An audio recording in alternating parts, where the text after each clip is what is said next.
this video, we will discuss about the CBRT conducted by GPSC for the post of JSO. We shall solve and explain the CBRT of 2019. This is the first part of this series. This is the disclaimer. If you look at the syllabus, there are in all 8 topics to be studied. The first topic is History of India and Indian National Movement for 5 marks, Indian Polity for 10 marks, General Issues for 5 marks, and so on. The duration of CBRT is 75 minutes and maximum marks for again CBRT is 75 marks. These are the passing cutoff percentages. These are some of the strategies which is needed for final selection. This exam needs at least 10 months of decent preparation. These are some of the detailed strategies. We can clear the civil service exam in the very first attempt provided we have the positive mindset and the right strategy. We need to know the essential books. We need to solve past question papers. And we need to study with the emphasis on the syllabus as mentioned by the commission. When it comes to preparation, at least 4 months of preparation is required. We have to give the mock test. We have to follow the editorials of at least 2 newspapers. We need to read the monthly magazines of competitive exams. Then listening radio and news channels daily. And the most important is we have to start reading the NCERT books of class 9, 10th, 11th and 12th. And basically you should give more attention to writing skills. So let me introduce myself. I am Dr. Samarth Borkar, Assistant Professor at Goa College of Engineering. Let us start solving JSO CBRT of 2019. The first question is, who described the Sati system as a murder according to every Shastra? And the correct answer is Raja Ram Mohan Roy.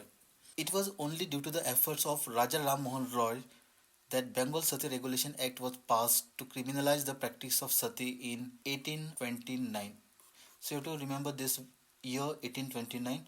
So the correct option is Raja Ram Mohan Roy. The second question, in British India, the expenditure on railways was like decorating another's wife. Who made this statement? So the correct option is D. It was B.G. Tilak. So according to the reference material, the impact of railways on industries was kind of a mixed blessing. First, building up of railway network accelerated the decline of traditional indigenous industries.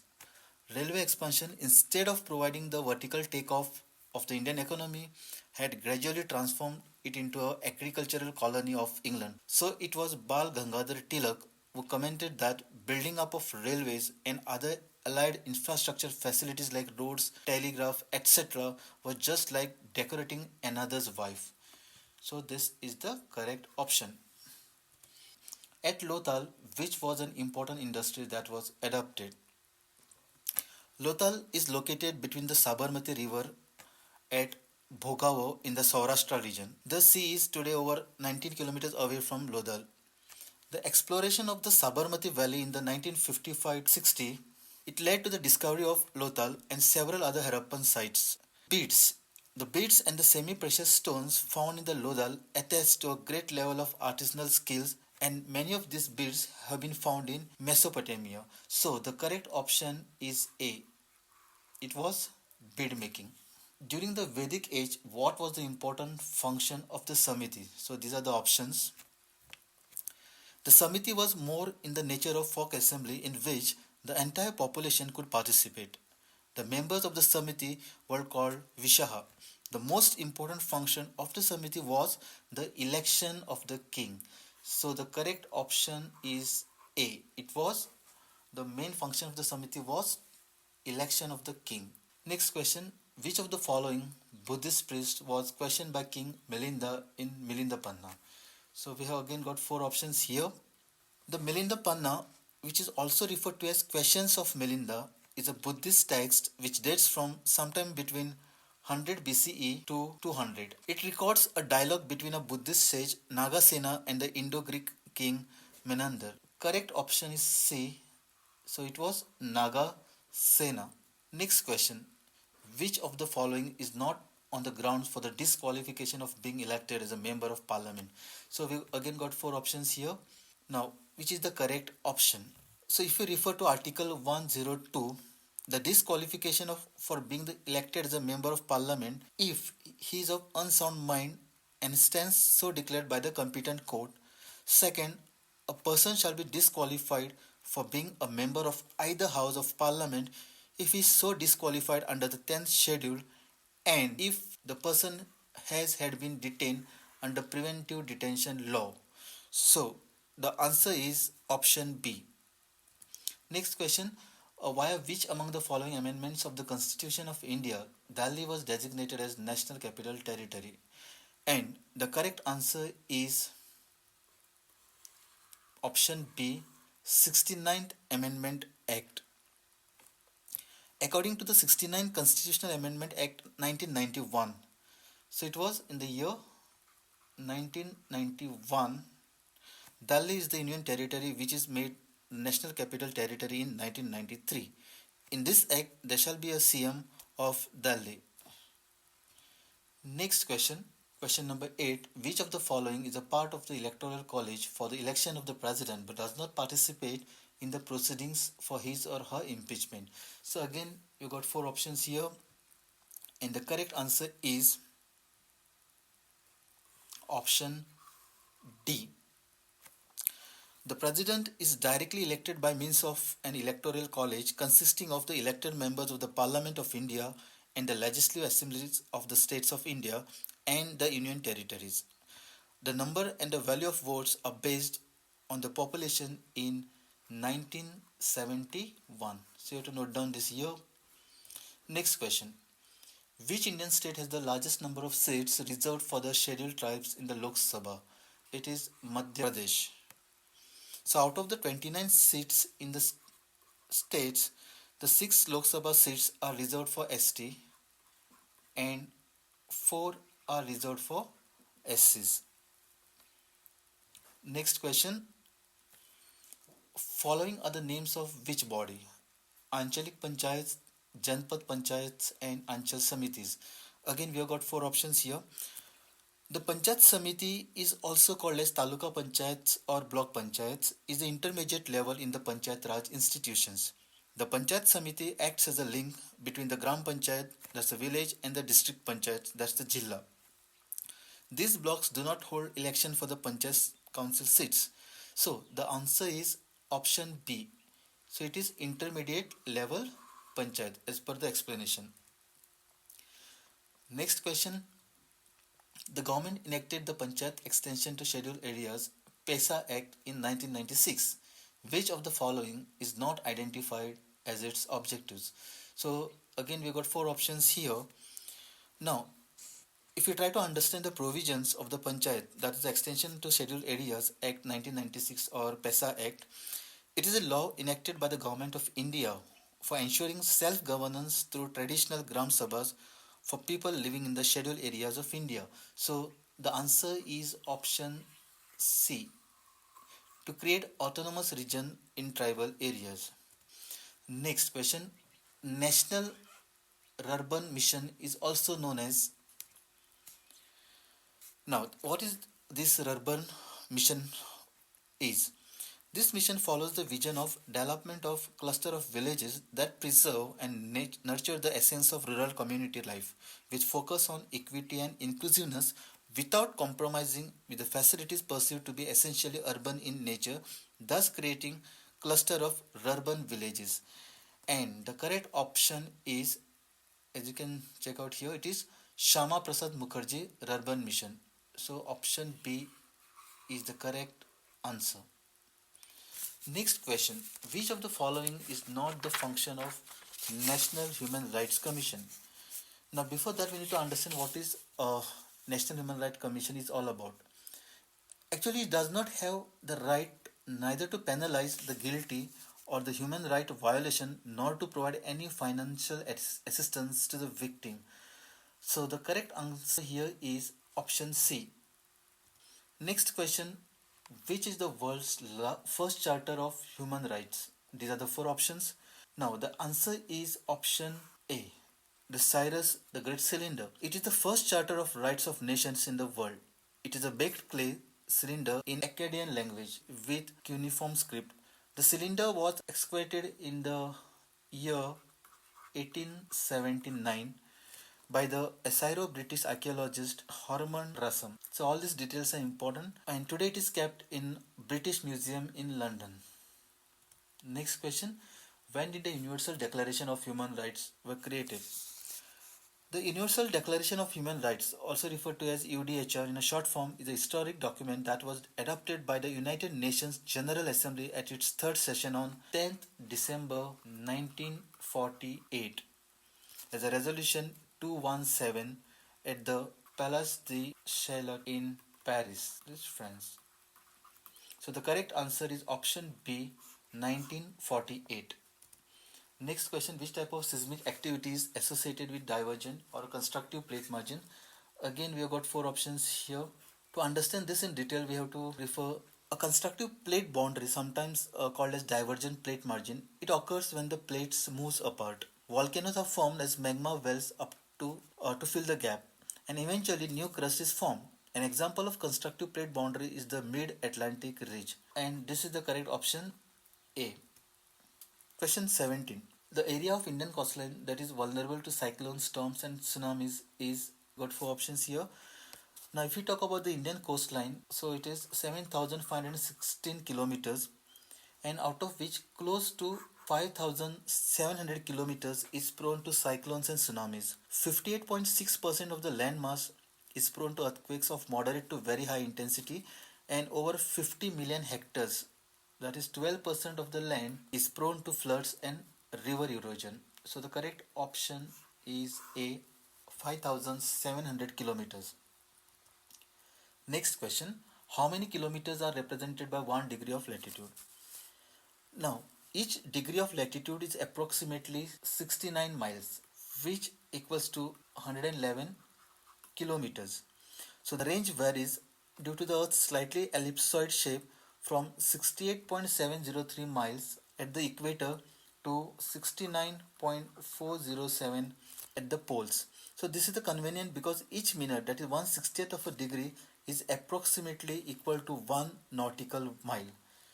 So the correct answer is option B, 111 kilometers.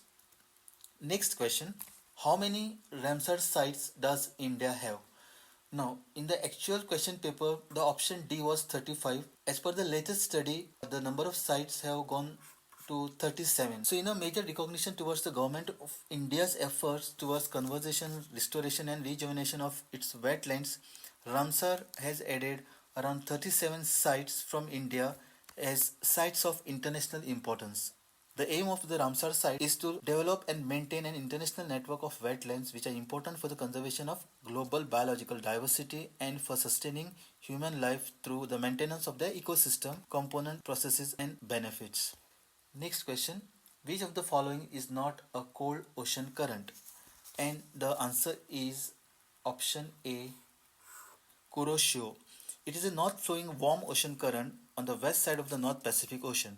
It is similar to the Gulf Stream in the North Atlantic, transporting warm tropical water northward towards the polar region and is a part of the North Pacific Ocean. Next question, question number 21.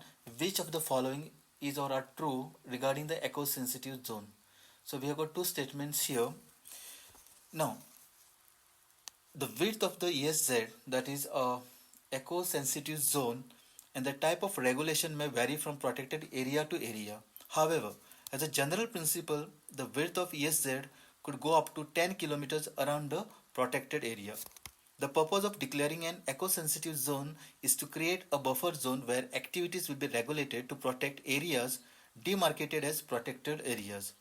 The ESG guidelines include broad list of activities that could be allowed, promoted and regulated. This is an important checklist for the conservationists to keep in mind while identifying the threats in ESG. So the correct answer is option A, only one. Next question, which of the following actions are taken by the India on climate change after the Paris Agreement? So again we have got three statements here. Now India's greenhouse gas emission intensity of its GDP is reduced by 33 to 35%. So it is reduced by 33 to 35% from its below 2005 levels by year 2030. So this is what is expected. Alongside, 40% of India's power capacity would be based on the non-fossil fuel sources. At the same time, India will create an additional carbon sink of 2.5 to 3 billion tons of CO2 equivalent through additional forest and tree cover by 2030. So, as per this agreement, we will look after all the three options, all the three statements. So, the answer is D, all of the above. Next question. Which of the following countries has been identified by the UN as the countries most in danger from rising seas? Again, we got four options here: Bangladesh, India, Indonesia, and Japan. And the correct answer is option D, Japan. Japan is an island country in the East Asia consisting of over 6,852 islands in the Pacific Ocean. The country is facing rising sea levels caused by global warming. It is estimated that a 2 degrees Celsius increase in the global temperature 2 degrees Celsius increase in the global temperature will submerge an area occupied by over 18 million people, while if the increase reaches to 4 degrees Celsius, more than 34 million people will be left homeless in that country. So the correct option is Japan, that is D. Next question, question number 26. Startup India initiative was launched in the year, so again we got four options here. It was launched on 16th January 2016. So the correct answer is option B. The Startup India initiative has rolled out several programs with the objective of supporting entrepreneurs, building a robust startup ecosystem, and transforming India into a country of job creators instead of job seekers. These programs are managed by dedicated Startup India team, which reports to the Department of Industrial Policy and Promotion. So again, note this, very important. So it's a Department for Industrial Policy and Promotion,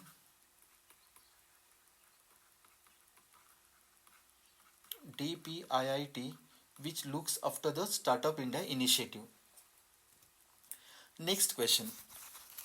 Name the founder of the company Swiggy, and the answer is Sriharsh Majety.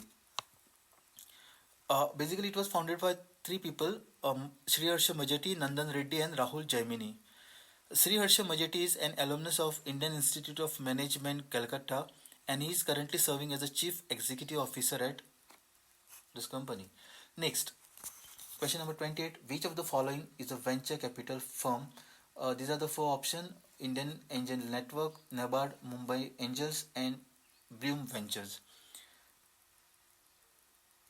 So according to this site, the correct answer is Indian Angel Network, but I'm not sure. You can cross check this answer. So this venture capital firm is a semi-government or private firm that provides startup or growth equity capital and loan capital to promising ventures. VCT invests in holdings of shares or securities, including loans of at least 5 years of duration. So again, I repeat, you cross check this answer.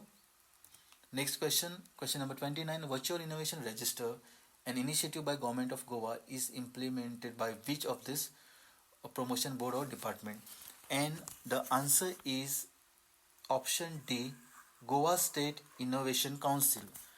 Now this Virtual Innovation Register, also referred to as VIR, is created by the Indian Institute of Information Technology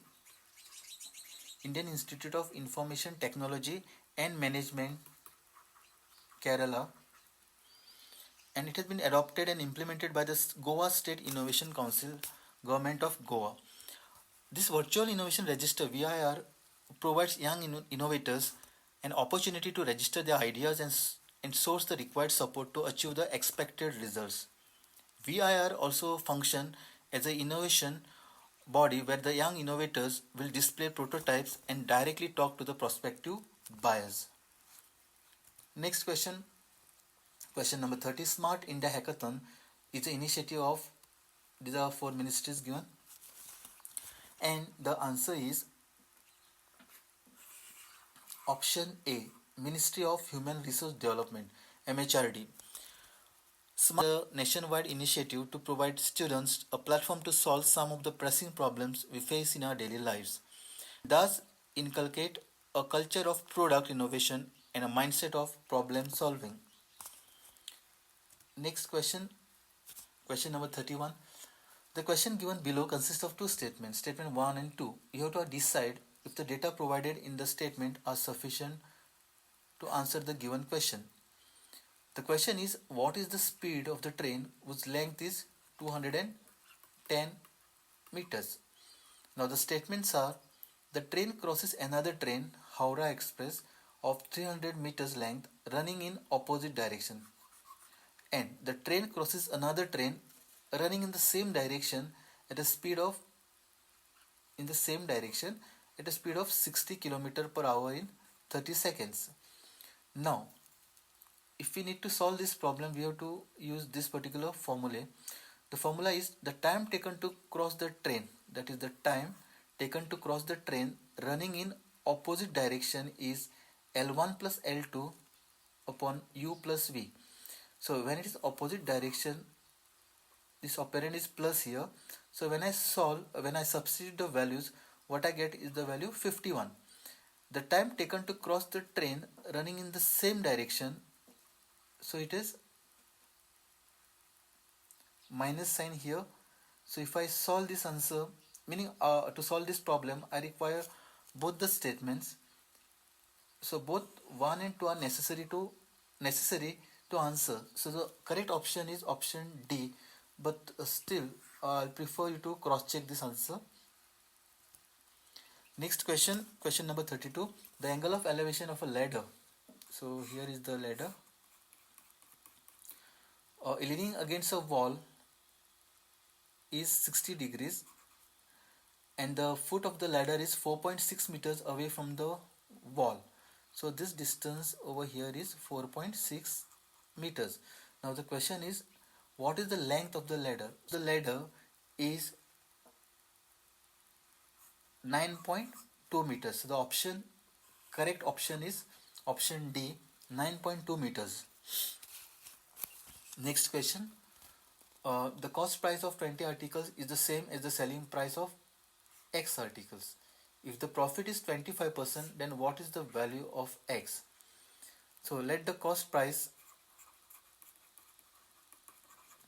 of each article be rupees 1. Then for X article, it will be rupees X. Similarly, the selling price of X articles equals to rupees 20. So if I equate the two, the value of X turns out to be 16. So the correct option is option B. The answer is 16. Question number 34. The largest 4-digit number exactly divisible by 88 is, I already highlighted the option in green color, 44. Now how do I calculate this? The largest 4-digit number is 999, 4 nines. If I divide it by 88,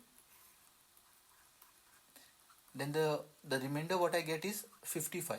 So if I subtract 9999 by 55, what I get is 9944.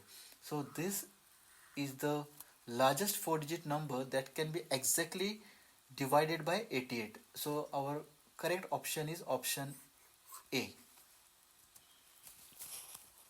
Next question. If 6th of March 2005, so 6th of March 2005 is Monday, what is the day of the week on the 6th March 2004? 6th March 2004. Now, the year 2004 was a leap year. So it has 2 odd days. But February 2004 is not included in this time period because we are calculating it from March 2004 to March 2005. So it had only one odd day.